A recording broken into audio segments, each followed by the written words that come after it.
할렐루야. 이 어두운 세상에 빛으로 오신 우리 주님을 향하여 할렐루야 찬양대에서 귀한 찬양 올렸습니다. 우리 주님께서 영광 중에 받아주신 줄로 믿습니다. 찬양의 가사처럼 빛 대신 주님이 가는 곳에 어둠이 물러가고 밝은 세상이 펼쳐지는 것처럼 빛 대신 주님을 우리 모두가 한 해 모시고 살아가는 삶 속에 더없이 우리의 앞길이 밝아지고 주님으로 인하여 우리의 삶이 점점 더 밝아질 수 있기를 주의 이름으로 축원합니다. 우리 서로 옆 사람과 함께 인사 나누겠습니다. 빛이 있으라. 빛이 있으라.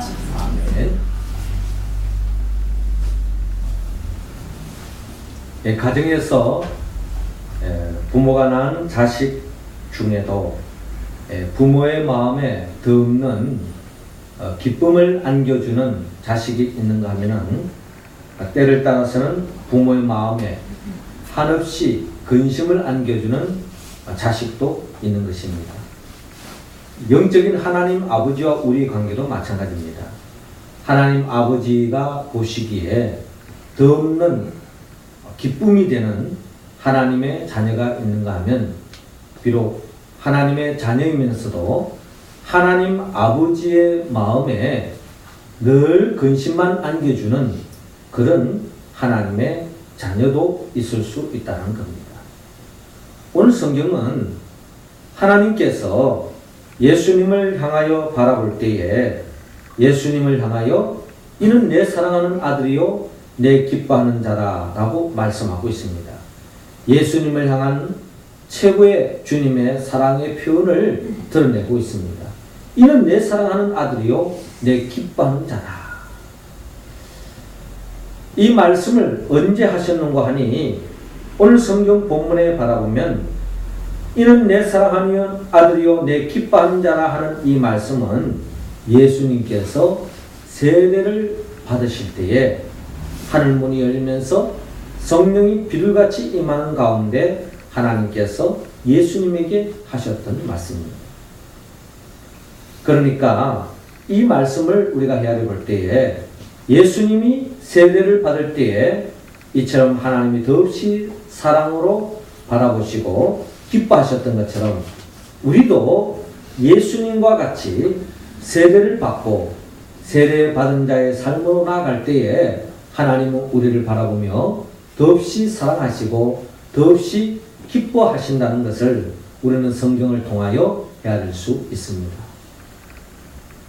그렇다면 하나님은 오늘 이 시간 우리 모두가 예수님과 같이 세례받은 자로서 또한 세례받은 자의 삶을 통하여 하나님 앞에 더없이 영광 돌리고 기쁨 드리고 사랑받는 우리의 모습이 되기 위해서는 우리는 결국 어떻게 해야 하느냐 하는 것입니다. 결국 오늘 성경은 바로 세례받을 때에 세례받은 자의 삶을 살 때에 하나님은 더없이 사랑하시고 기뻐한다는 겁니다. 그럼 세례받은 삶은 어떤 삶의 내용을 가지고 있느냐? 세례받았다는 것은 어떤 삶을 살아야 하느냐 하는 것입니다. 오늘 성경은 오늘 본문 13절을 중심으로 순종하는 삶, 그게 바로 세례받은 삶의 모습이다라는 것입니다. 13절 말씀 우리 같이 한번 읽어봅니다. 시작. 이때에 예수께서 갈릴리로부터 요단강에 이르러 요한에게 세례를 받으러 가시니. 아멘. 예수님께서 갈릴리에서 자라나셨는데 오늘 본문 13절에 보니까 이때 예수께서 갈릴리로부터 요단강에 이르러 요한에게 세례를 받으러 가시니라고 기록되어 있습니다. 예수님께서는 갈릴리에서 자라서 이제 예수님께서 청년이 되어서 요단강, 갈릴리가 밑에 있는 그 요단강 지역으로 갑니다. 이때에 요한이 요단강에서 세례를 베풀고 있습니다. 요한이 하나님의 뜻을 받들어 광야에서 회개하라 천국이 가까워 왔느니라 라고 외쳤습니다. 그리고 요단강에서 회개를 촉구하는 세례를 베풀고 있습니다. 요한은 하나님의 말씀에 불순종하고 하나님의 뜻에 거스르는 죄인은 하나님 나라의 복을 누릴 수 없기 때문에 회개를 촉구하는 세례를 베풀고 있는 것입니다. 그런데 왜 죄가 없으신 예수님께서 요한으로부터 세례를 받으려고 할까요? 예수님은 세례를 받음으로 우리에게 신앙의 본을 보여주기 위함이었습니다. 베드로전서 2장 21절에 보면은 이를 위하여 너희가 부르심을 받았나니 그리스도도 너희를 위하여 고난을 받으사 너희에게 본을 끼쳐 그 자체를 따라오게 하려 하셨느니라 라고 말씀하고 있습니다. 그러니까 예수님이 이 땅에 오셔서 예수님이 하셨던 그 모든 삶의 발자취를 우리에게 보여주는 것은 결국 우리 또한 주님과 같은 그 길을 걸어가기 위함입니다. 주님께서 오늘 이 시간 세례를 받는 그런 모습을 우리에게 보여주는데 우리 또한 예수님을 본받아서 세례받는 모습으로 나아가기를 주님은 원하고 있습니다. 세례는 중요한 영적인 의미를 담고 있습니다. 예수님께서 받은 세례는 침례죠. 우리가 지금 받는 세례는 약식으로 합니다마는 예수님 그 당시에는 침례로 세례를 받았습니다. 침례로 세례를 받는다고 하는 것은 예수님께서 물속에 푹 잠기고 또 이제 물속에서 나오는 그런 과정을 통해서 세례를 받게 되어지는데 먼저 물속에 잠긴다는 것은 지난날 내 중심, 내 마음대로 살았던 지난날의 내 삶은 이제 주님 안에서 죽겠습니다. 청산하겠습니다. 더 이상 이제는 내 중심대로 살지 않겠습니다. 하나님 중심으로 살겠습니다. 하나님 뜻대로 살겠습니다. 하는 그 결단과 함께 물속에 나오면서 이제 주님 뜻대로 살겠습니다. 하는 그 결단이 바로 세례식이라는 겁니다.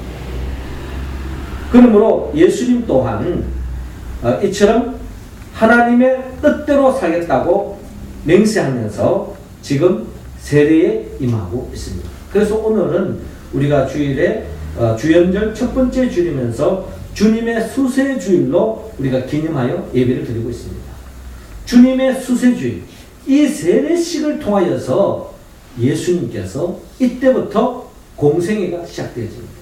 공생애라는 것은 바로 예수님께서 이 땅에서 어린 시절을 이제 보내고 세례를 받고 난 뒤에부터 이제부터는 하나님의 뜻을 이루기 위해서 하나님의 영광을 돌리기 위해서 살겠습니다 하고 세례 받고부터 이제 하나님의 나라의 확장을 위해서 살아시는 우리 주님을 우리는 바라볼 수 있습니다.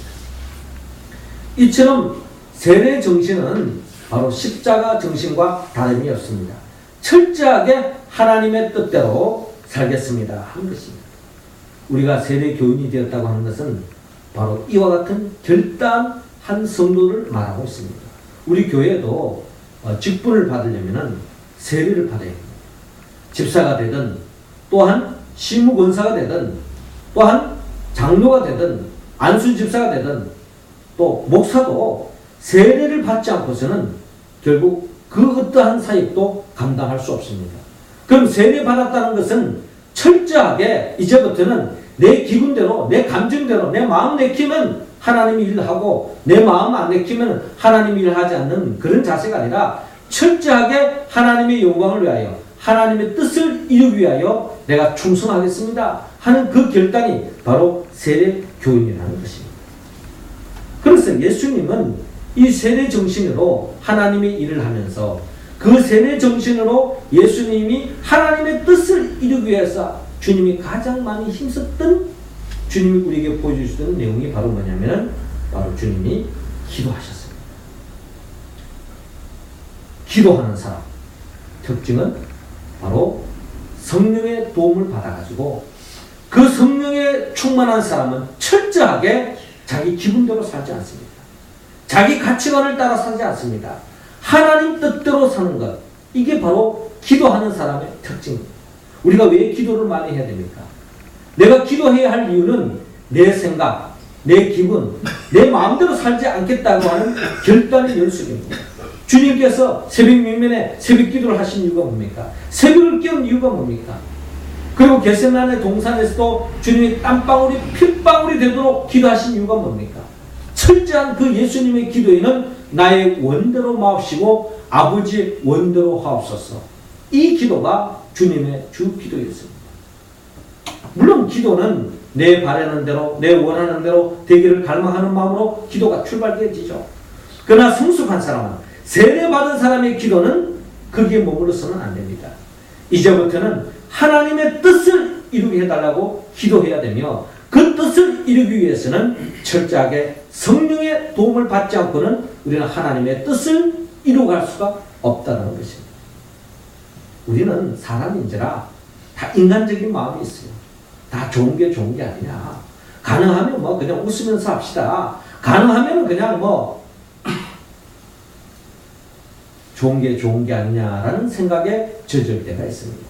그러나 우리는 내 기분대로, 내 감정대로, 내가 원하는 대로 이루는 것이 아니라 철저하게 세례교인이 되었다면 나의 원대로 마옵시고 아버지의 뜻대로 하옵소서 하며 기도하며 그 뜻에 순종하며 나아가는 삶, 이것이 바로 세례교인들이 가져야 할 삶의 내용이라는 겁니다. 주님은 누구를 사랑하고 누구를 기뻐할까요? 그렇습니다. 교회 오래 다닌 사람, 직분 높은 사람, 교회에서 봉사 많이 하는 사람, 천만의 말씀. 주님은 철저하게 하나님의 말씀에 순종하는 사람을 사랑하시고 하나님의 말씀에 순종하는 자를 더없이 기뻐한다는 것입니다.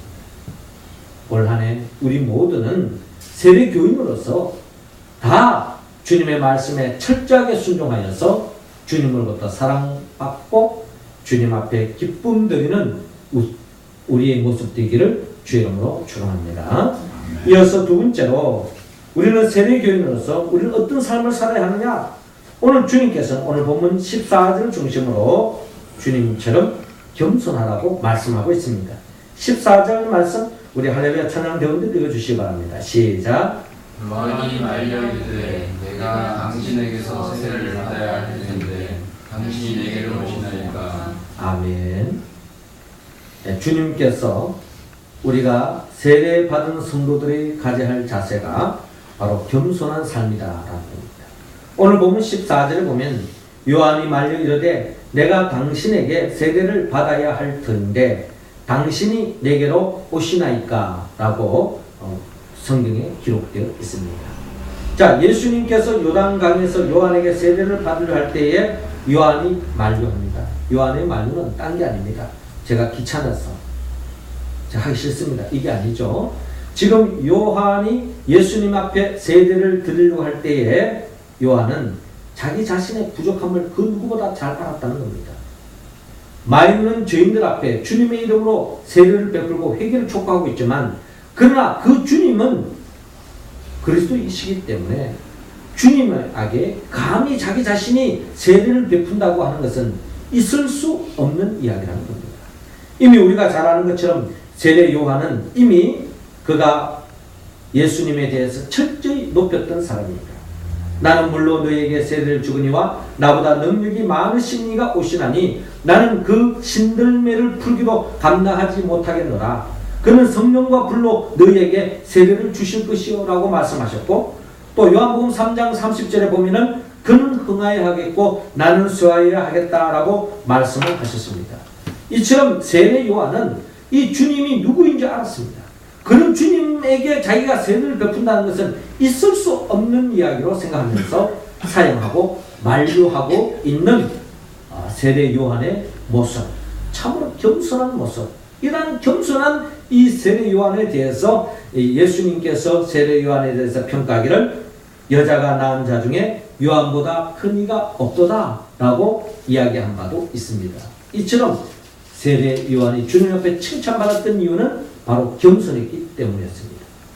그렇다면 예수님은 어떻습니까? 여러분, 예수님이야말로 더 겸손한 분이죠. 주님은 바로 하나님 그 자신이면서도 불구하고 하늘의 영광의 보좌를 버리고 낮고 낮은 인간의 몸으로 이 땅에 오셨습니다. 그리고 또한 예수님은 죄가 없음에도 불구하고 모든 사람들에게 이 신앙의 본을 보이기 위해서 세례를 받는 데에, 사실 예수님이 세례 요한에게 세례를 줬으면 줬지, 예수님이 세례를 받는다는 것은 참 있을 수 없는 이야기 아니겠습니까? 그럼에도 불구하고 예수님은 겸손 그 자체로서 그 세례 요한에게 세례를 받게 해달라고 요청하는 그 예수님의 모습을 바라볼 때에 예수님의 삶 그 전체는 바로 겸손했다. 빌립보서 2장 5절 이하를 보면 너희 안에 이 마음을 품으라 곧 그리스도 예수의 마음이니 그는 근본 하나님의 본체시나 하나님과 동등됨을 취할 것으로 여기지 아니하시고 오히려 자기를 비워 종의 형체를 가져 사람들과 같이 되었고 사람의 모양으로 나타나셨으며 자기를 낮추시고 죽기까지 복종하셨으니 곧 십자가에 죽으심이라. 이름으로 하나님이 그를 지극히 높여 모든 이름 위에 뛰어난 이름을 주셨다라고 성경은 기록되어 있습니다. 이처럼 예수님은 세례 요한에게 세례를 받을 존재가 아니지만 그럼에도 불구하고 예수님은 세례 요한에게 세례를 받을 정도로 영적으로도 겸손하셨다는 것을 우리는 오늘 성경을 통하여 바라볼 수 있습니다. 신학자 메이어는 하나님의 은혜는 위를 향하여 열려 있는 것이 아니라 아래로 향하여 열려 있기 때문에 내가 낮아지면 낮아질수록 하나님의 은혜가 더 많이 가질 수 있다라고 이야기한 바가 있습니다. 톨스토이는 겸손한 사람보다 강한 사람은 없다. 실로 겸손한 사람은 자기 자신을 떠나 신과 함께 사는 사람이다 라고 이야기한 바가 있습니다. 겸손한 사람보다 강한 사람이 없다는 겁니다. 우리가 보면은 거만하고 교만하면 마치 강한 처럼 보입니다만은 그렇지 않습니다. 하나님의 눈으로 보면 하나님의 보시기에 누가 강한 사람이냐? 겸손한 사람이 강한 사람이다. 어거스틴은 기독교의 종지가 무엇이냐면 제일 첫째는 겸손이요, 둘째도 겸손이요, 셋째도 겸손이다 라고 말했습니다. 겸손이야말로 우리 신앙인의 가져야 할 최고의 덕목이라는 겁니다. 내가 세례를 받았다 하는 그 말의 의미는 무슨 뜻입니까? 나는 겸손하게 살겠습니다 하는 맹세인 것입니다.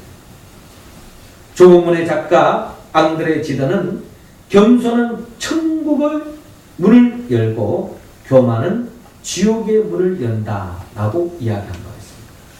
우리가 겸손할 때 하나님의 나라의 기쁨을 맛볼 수 있습니다. 그러나 교만한 사람은 하나님의 나라의 기쁨은 그냥 지옥의 고통이 시작된다. 하나님의 심판과 저주가 임할 수밖에 없다라는 것입니다.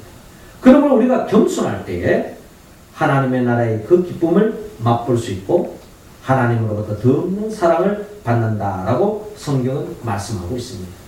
우리는 다 세례교인입니다. 세례교인이기 때문에 우리는 주님을 닮아서 겸손해야 합니다.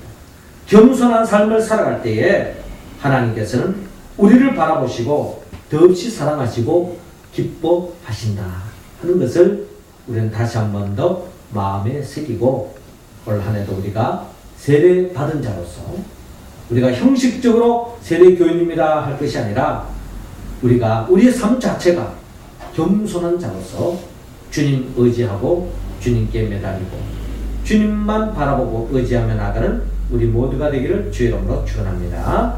마지막 세 번째로 주님의 더 없는 사랑과 기쁨을 드리기 위해서는 하나님은 오늘 본문 15절을 중심으로 협력하라고 말씀하고 있습니다. 15절 말씀 여러분들이 한번 읽어주시기 바랍니다. 시작. 예수께서 대답하시되 이제 허락하라. 우리가 이와 같이 하여 모든 일을 이루는 것이 합당하니라 하시니 이에 요한이 허락하느니라. 아멘. 예수님은 겸손한 모습으로 세례를 만류하는 요한을 향하여 이제 허락하라. 오늘 본문 15절에 예수께서 대답하여 이르시되 이제 허락하라. 우리가 이와 같이 하여 모든 의를 이루는 것이 합당하니라 하시니 이에 요한이 허락하는지라 라고 기록되어 있습니다. 자, 이 말씀 속에 자, 세례 요한은 주님 앞에 세례를 베풀기에 너무나 제가 부족하기 때문에 자꾸 사양하고 있어요. 근데 예수님께서 분명히 말씀합니다. 이제 허락하라. 우리가 이와 같이 하여 모든 의를 이루는 것이 합당하니라 라고 말씀하고 있습니다. 주님께서 이 세례 요한에게 세례 베풀하는 것입니다.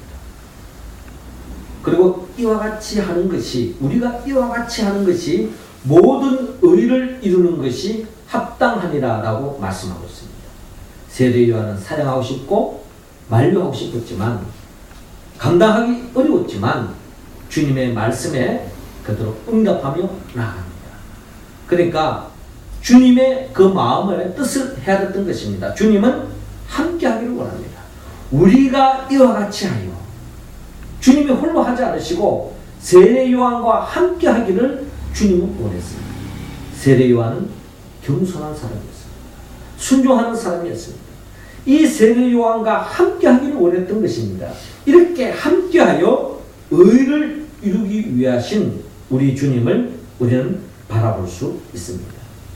어디 보면 예수님이 혼자 아마 이 세상에서 모든 사역을 감당할 수도 있었을 것입니다. 예수님이 능치 못하는 일이 뭐가 있겠습니까? 예수님이 혼자서 다 할 수도 있을 거예요. 그러나 성경을 보면 예수님이 하신 그 사역에는 면밀히 들여다보면 결코 혼자 하지 않으시고 주님의 말씀에 순종하는 자들과 함께 주의 일을 감당했던 것입니다. 또 주님께서 말씀을 하셔요. 그런데 그 말씀에 응답하지 않은 사람과는 할 수 없는 겁니다. 왜? 주님이 강제로 하지 않으십니다. 가나의 혼인잔치집에도 주님께서 포도주를 만드시기 전에 그 하인들에게 항아리에 물을 떠서 연회장에게 갖다 주어라 라고 말씀하셨잖아요. 그들이 아마 순종하지 않았더라면, 그들이 겸손하지 않았더라면 아마 그 주님의 말씀에 따르지 않았을 겁니다. 그런데 주님 말씀에 그대로 아멘으로 순종했기 때문에, 겸손한 모습으로 받아들이기 때문에 물이 포도주로 변화되어지는 역사가 일어나는 겁니다. 예수님께서 보리떡 5개와 물고기 2마리 5,000명을 먹일 때도 주님께서 제자들에게 이 보리떡 5개와 물고기 2마리로 이 많은 사람들 자기들 원하는 대로 나눠주라 그랬어요. 여러분, 얼마나 황당한 이야기입니까? 괜히 이거 들고 가다가 사람들 앞에서 망신이나 당하지, 이 보리떡 5개 물고기 2마리 어떻게 5,000명에 누구 입에 갖다 붙입니까? 주님대로 하다가는 한마디로 창피해질 수가 있는 겁니다. 그런데 그 말씀에 그대로 순종하며 나갔다는 겁니다. 그때 놀라운 역사가 일어났다는 거예요. 이처럼 주님은 혼자 하실 수도 있을 겁니다. 뭐 시간 좀 걸리겠지만 5,000명 이상 많은 사람 나눠주면 되잖아요. 근데 주님은 함께 하기를 원합니다. 그 요청에 순종하는 사람과 더불어 주님의 나라가 확장되어지는 것을 바라볼 수 있습니다. 이처럼 주님께서는 이 세례 요한에게 함께 이 일을 감당하기를 원합니다. 예수님이 세례를 베푸면 더 잘하시겠죠. 그러나 세례 요한에게 요청했을 때에 세례 요한이 그 부름에 응답하여서 결국 예수님이 세례를 받는 것을 바라봅니다. 자, 이런 과정 속에서 하나님께서 오늘 성경 본문에 보면 바로 이는 내 사랑하는 아들이요 내 기뻐하는 자라 라는 말씀을 하고 있는 것을 볼 수 있습니다. 한마디로 협력하는 예수님, 그 협력은 세례 요한의 요청에 응답했기 때문에 이루어질 수 있었던 거예요. 이런 모습을 보고 하나님 더없이 기뻐했다는 것입니다. 그렇습니다. 우리가 세례를 받는다고 하는 것은 우리가 하나님의 일을 협력하겠습니다, 협력하여 주 일을 감당하겠습니다 하는 결단이 바로 세례 교인들의 세례를 받을 때에 가져야 할 결단이요, 이 세례 받은 자의 삶이라고 하는 것은 모든 일을 혼자 하는 것이 아니라 협력하여 함께 하겠습니다. 비록 그것이 내 마음에 들고 안 들고를 떠나서 하나님의 일이라면 협력하겠습니다 하는 그 결단이 우리 가운데 있어져야 한다는 것입니다. 하늘에 나르는 새들 중에 우리가 기러기를 볼 수 있는데요. 이 기러기는 그리 강한 새가 아니라고 합니다. 날개도 약하다고 합니다. 그런데 이 기러기는 새 가운데 가장 멀리 날아가는 새라고 합니다. 그런데 이 새들이 날아갈 때의 모습을 바라보면 V자 형태로 이렇게 날아가는 모습을 우리가 종종 볼 수가 있습니다. 저도 어릴 때 보면은 어떻게 저 새들이 저렇게 V자 형태로 날아갈까 하고 참 궁금한 적이 많았었어요. 과학자들의 이야기를 들어보면 이렇게 V자 형태로 편대를 해서 하늘을 날아가면은 제일 앞에 이렇게 비행하는 이 기러기는 몸에 약 100%의 힘을 발휘해야만이 날 수 있겠죠. 그런데 그 제일 앞장서서 나아가고 있지만 그 뒤에 따르는 기러기들은 힘을 한 70%만 써도 충분히 날아갈 수 있다는 겁니다. 그런데 한 기러기만 늘 앞장서서 가는 것이 아니라 서로 교대로 앞장서서 간다는 거예요. 그래서 그 먼 거리를 함께 이동할 수 있다고 합니다. 여러분, 이처럼 서로 협력할 때에 혼자 하는 힘보다는 협력할 때에 더 강한 힘을 발휘할 수 있고 함께 할 때에 더 멀리 날아갈 수 있는 것처럼 우리도 주의 일을 감당한다고 하는 것은 우리가 하나님의 일은 단거리 코스가 아닙니다. 며칠 하다가 마는 게 아니죠. 어떻게 본다면 긴 시간 속에 우리가 하나님의 일을 감당해야 할 때가 있습니다. 주님도 성천하실 때 내가 곧 오리라 말했지만 2000년이 지나고도 아직 오지 않았어요. 그리고 본다면 앞으로도 주님이 오늘 아니 내일도 올 수도 있겠지만 앞으로 더 2000년이 더 걸릴지도 모르는 이야기입니다. 그러나 중요한 것은 주님이 언제 오는 것이 중요한 것이 아니고 우리가 협력할 때에 주님이 언제 어느 순간에 오더라도 주님으로부터 사랑받고 칭찬받는 우리 교회의 모습이 될 줄로 믿습니다.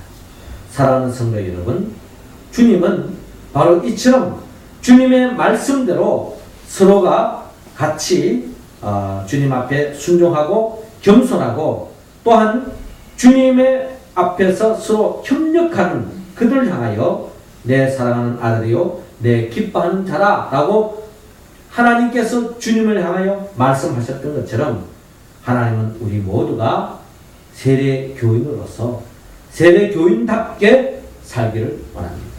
이제 다음 주에는 우리가 2014년 우리 교회를 섬길 일꾼들을 이제 세우고 우리가 주의 일을 협력하여 주의 일을 감당할 텐데 주님은 우리 세례 교인들이 먼저 순종하는 삶을 살기를 원합니다. 또 겸손한 삶을 살기를 원합니다. 협력하는 삶을 살기를 원합니다. 우리가 이 말씀에 온전히 응답할 수 있는 유일한 길은 성령의 도움을 받아야 합니다. 나를 위하여 십자가에 못 박혀 죽으시고 부활하신 예수 그리스도의 보혜사 성령이 함께할 때야만이 우리는 주님과 같이 이 말씀에 응답할 수 있고 이로 인하여 하나님께서 우리를 바라보며 이는 내 사랑하는 아들이요 내 기뻐하는 자다. 주님의 마음속에 늘 생각할 때마다 근심되어지고 걱정되어지고 주님의 마음을 답답하게 하는 그런 하나님의 자녀가 아니라 저 아들을 바라보면 저 딸을 바라보면 나는 더없이 기쁘고 행복해지는 그런 주님의 마음을 품을 수 있는 우리들의 한 사람 한 사람들 다 될 수 있기를 주의 이름으로 축원합니다. 기도하겠습니다.